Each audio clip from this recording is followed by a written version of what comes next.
Tube Tamil வணக்கம். Iran அமெரிக்க போர்க்களம் மாலை நேரம். முக்கிய செய்திகள். அமெரிக்காவினுடைய ராணுவம் மேலும் மேலும் மத்திய கிழக்கில் குவிக்கப்படுகின்றது. முதல் கட்டமாக 50,000 ராணுவத்தினர், அதைத் தொடர்ந்து 10,000 ராணுவத்தினர். இப்பொழுது அமெரிக்க அதிபரனுடைய அவசர உத்தரவை தொடர்ந்து மேலும் 10,000 ராணுவத்தினர் புறப்படுகின்றார்கள் என்றும், அமெரிக்காவினுடைய USS ஜார்ஜ் W. புஷ் என்கின்ற போர்க்கப்பலில் இந்த பயணம் ஆரம்பமாகின்றது என்றும் அறிவிக்கப்படுகின்றது. மேலும் இந்த மாத இறுதியில் பாக்சர் என்கின்ற கப்பலில் அதைத் தொடர்ந்து 4,200 அதிரடி படையினர் இறக்க இருப்பதாக அறிவிக்கப்பட்டிருக்கின்றது. எதிர்வரும் 22ஆம் தேதி யுத்த நிறுத்தம் முடிவடைகின்றது. அதற்கு முன்னர் ஈரான் அடிபணிந்து பேச்சுவார்த்தைக்கு வந்துவிட வேண்டும். தவறுமாக இருந்தால் அமெரிக்கா முழுமையான ஒரு படை நடவடிக்கையையும் ஈரானுக்குள் படைகளை இறக்குவதற்கும் முயற்சி எடுக்கும். இல்லையேல் கார்க் தீவை கைப்பற்றுவதற்கு முயற்சி எடுக்கும். அமெரிக்காவினுடைய பாரிய இரகசிய திட்டம் ஒன்று இல்லாமல் இந்த படைகள் வராது என்று நிபுணர்கள் கூறுகின்றார்கள். இப்படி படைகளை இறக்கி தம்மை தொடர்ந்தும் மிரட்டுவதன் மூலமாக போலியான, தானாக பழுக்காத, வெம்பி பழுக்கின்ற, யாருக்கும் பயனற்ற ஒரு பேச்சுவார்த்தைக்கு செல்வதற்கு ஈரான் விரும்புமா என்றால் நிச்சயமாக விரும்பாது. இனி இழப்பதற்கு எங்களிடம் எதுவும் இல்லை என்று கூறுகின்ற ஈரான், இன்று நாங்கள் உயிர் வாழ்வதே அதிர்ஷ்டம் என்று கூறுகின்ற ஈரான், நாளை அமெரிக்காவிற்கு அடிபணிந்து போக எதுவும் இல்லை என்பதனால் எல்லாவற்றையுமே தூக்கி வீசக்கூடிய அபாயமான சூழ்நிலை ஒன்று இருப்பதாகவும் நிபுணர்கள் கூறுகின்றனர். அடுத்து என்ன நடைபெற போகின்றது?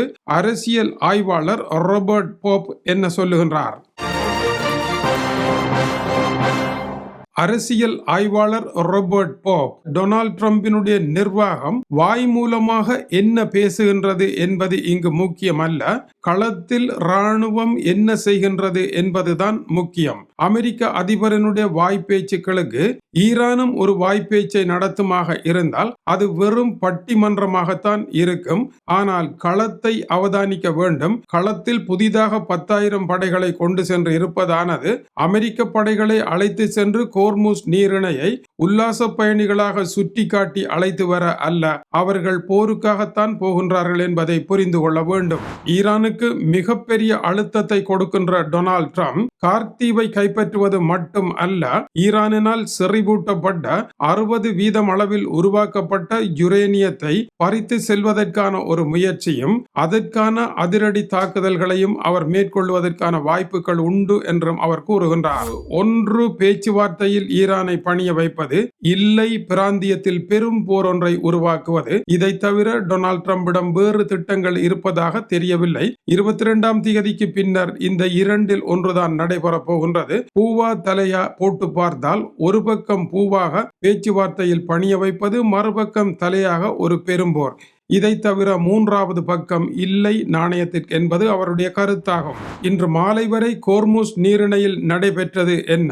9 கப்பல்களை ஓடவிட்ட அமெரிக்கா எப்படி ஓடவிட்டது என்பதற்கான பதில், இந்த கப்பல்களில் AIS என்கின்ற ஒரு செயற்பாடு இருக்கின்றது. ஆட்டோமேட்டிக் ஐடென்டிபிகேஷன் சிஸ்டம் என்பது இதனுடைய பெயர். இந்த கருவி இருந்தால்தான் சேட்டலைட் மூலமாக அந்த கப்பல் எங்கே இருக்கின்றது என்பதை கண்டுபிடிக்கலாம். ஈரானியர்கள் இந்த கருவியை முற்றாக நிறுத்திவிட்டு கப்பலை கொண்டு செல்லுகின்ற பொழுது இந்த கப்பலை சேட்டலைட்டுகள் மூலமாக அமெரிக்காவினால் கண்டுபிடிக்க முடியாது. இது அவர்களுடைய தந்திரமாக இருக்கின்றது. இப்பொழுதுதான் அமெரிக்கர்கள் இதை கண்டுபிடித்திருக்கின்றார்கள். அமெரிக்காவினுடைய தடை இருந்த காலத்தில் இருந்தே இதே விளையாட்டை அவர்கள் ஏன் செய்திருக்க கூடாது என்பதை முன்னர் ஊடகங்கள் கண்டுபிடிக்கவில்லை. இதை தவிர இரண்டாவது ஒரு விளையாட்டை அவர்கள் செய்கின்றார்கள்.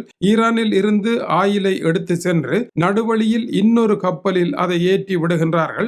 இதனால் ஈரானிய கப்பல்கள் வர்த்தகத்தை நடுக்கடலில் வைத்து கடத்தலாக செய்கின்றார்கள். இந்த இரண்டு விடயங்களினாலும் அமெரிக்காவினுடைய தடைகள் உடைக்கப்பட்டிருக்கின்றன. இப்பொழுதும் உடைக்கப்பட்டு கொண்டே இருக்கின்றன.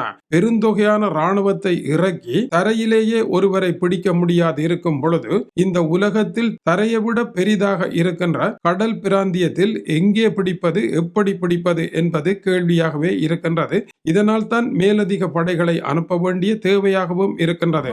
இன்று மாலை டொனால்ட் ட்ரம்ப் நிர்வாகம் ஹோர்முஸ் நீரிணையை தாங்கள் திறந்து வைத்திருக்கின்றோம் என்றும் அதனுடைய கட்டுப்பாடு இப்பொழுது 100% தங்களிடம் இருப்பதாகவும் கூறுகின்றது. ஆனால் இது ஒரு மர்மமான செய்தியாகவே இருக்கின்றது. இதை ஊர்ஜிதம் செய்ய முடியவில்லை. அமெரிக்கா தன்னுடைய பின்னடைவை மறைப்பதற்கு இப்படியான அளவு கடந்த செய்திகளை பரப்புகின்றதா என்கின்ற சந்தேகம் அமெரிக்க ஊடகங்களிடையே இருப்பதாக டென்மார்க்கில் செய்திகள் வெளியாகி இருக்கின்றன.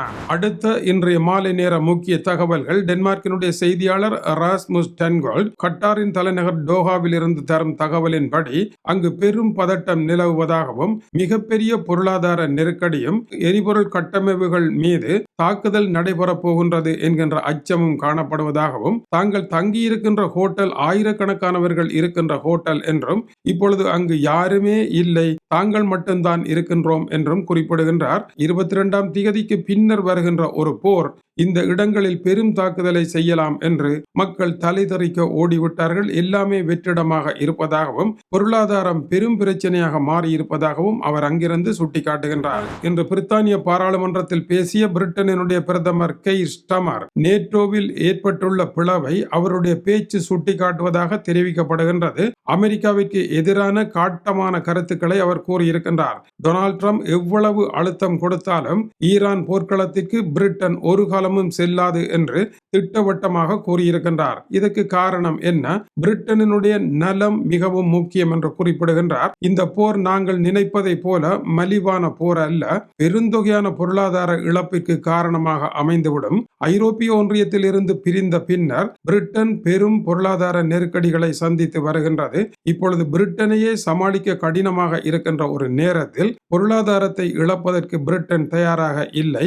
பிரிட்டனினுடைய நலமே முக்கியம், அதனால் படை நடவடிக்கை இல்லை என்று அவர் குறிப்பிடுகின்றார். டொனால்ட் ட்ரம்ப் எந்த பணமும் தரப்போவதில்லை, எங்களுடைய பணம் தான் அழிய போகின்றது, எனவே எந்த அழுத்தத்திற்கும் நான் அடிபணிய மாட்டேன் என்று கூறியிருக்கின்றார். இரண்டாவதாக, இந்த போரானது மத்திய கிழக்கிற்கு உள்ளே ஒரு பெரும் பேரழிவை ஏற்படுத்தக்கூடியதாக இருக்கின்றது. இதற்குள் தலையிட தாங்கள் விரும்பவில்லை என்று சுட்டிக்காட்டினார். மேலும் இந்த போர் தாங்கள் முன்னெடுத்த போர் இல்லை என்றும் இது தங்களுடைய போர் இல்லை என்றும் மறுபடியும் தட்டி கழித்திருக்கின்றார். தேவையற்ற போரில் சிக்கப்பட்டு நமது பொருளாதாரத்தை அளிப்பதற்கு இன்றைய நமது பொருளாதாரமும் நாளைய பொருளாதாரமும் ஆரோக்கியமாக இல்லை என்றும் சுட்டிக்காட்டி இருக்கின்றார். அதேவேளை பதிலடி கொடுத்த டொனால்ட் ட்ரம்ப் போர் முடிந்த பின்னர் ஐரோப்பிய நாடுகள் எதற்காக ஹோர்முஸ் நீரிணைக்கு வர வேண்டும், அவர்களுடைய உதவி எதுவும் நமக்கு தேவையில்லை என்றும், ஆனால் அவர்களுடைய செயல் வருத்தம் தருவதாகவும் கூறியிருக்கின்றார். இத்தாலியினுடைய பிரதமர் ஜியோர்ஜியா மெலனி டொனால்ட் ட்ரம்பிற்கு எதிராக பேசி இருப்பது தனக்கு பெரிய ஆச்சரியத்தை ஏற்படுத்தி இருப்பதாகவும் டொனால்ட் ட்ரம்ப் கூறியிருக்கின்றார். அதேவேளை ஈரானினுடைய கருத்தும் இன்று மாலை வெளியாகி இருக்கின்றது.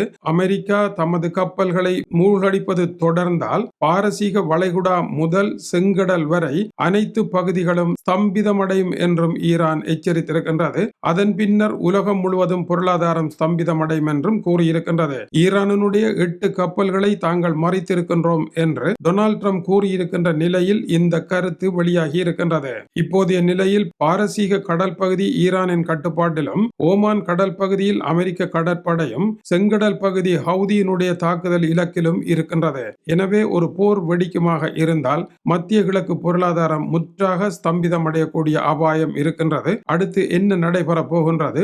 யாரும் எதிர்ப்பு கூற முடியாத அளவிற்கு நிலைமை நிமிடத்திற்கு நிமிடம் மாறி செல்லுகின்றது. தொடர்ந்து இணைந்திருங்கள், சூடான செய்திகள் வந்து கொண்டிருக்கின்றன. இது டியூப் தமிழனுடைய உலக செய்திகளுக்காக டென்மார்க்கில் இருந்து கீசே துறை. வணக்கம் உறவுகளே.